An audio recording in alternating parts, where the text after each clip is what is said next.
Hi, I'm Nicole Marie Hunt. I am a copywriter and a marketer. I work with small businesses and entrepreneurs to help them express their brand and attract the right audience in all of their online content, from email funnels and websites to landing pages and marketing content. And I am doing a 5-day copywriting tips series, and we're on day number 2. So if you missed day number 1, watch it.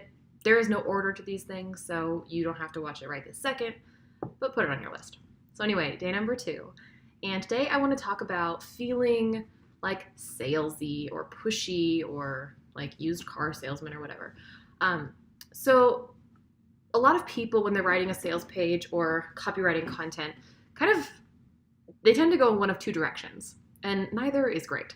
So one is they're the used car salesman selling the lemon, this terrible car that has been in 15 accidents, and they're just gonna hope they can push it out the door.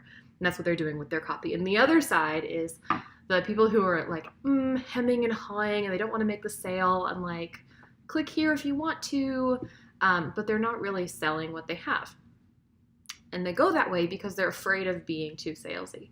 And so we all know why the salesy pitch is a bad idea. Nobody wants to be overtly told to be sold to. The other one is bad because if someone's on your website, if they made it to your sales page and they're reading through what you've got, they're interested. They want the content. You're not forcing it down their throat. You don't have a gun to their head. Like, they're there for a reason, and it's because they're interested in what you have to sell.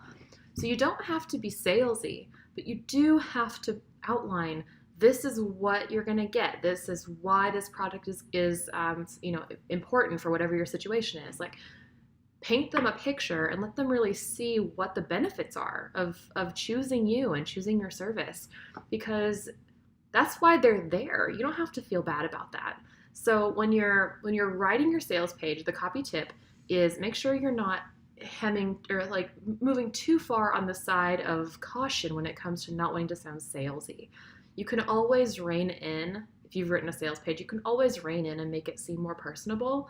It's a lot harder to take kind of a milquetoast version and punch it up and make it sound exciting. There's also a way to sell where you're selling like you would sell to like your sister or like your family member.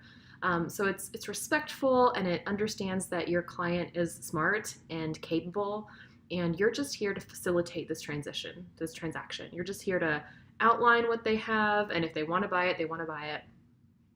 And to think of this from like the buyer perspective, if there's something you really, really want, like a vacation to Hawaii, when you go on that website and you see all the beautiful pictures and all the things you're going to do and the descriptions of the pool, you're not looking at the people saying, oh, how dare you sell me on Hawaii? You're like, oh my God, I want to go. So that's what you want for your website. You want to rein in the right people that want to go to Hawaii, and then paint that picture for them in a way that you don't have to feel gross about, because you're giving the people what they want. So that's number 2. And I will see you back tomorrow for copy tip number 3.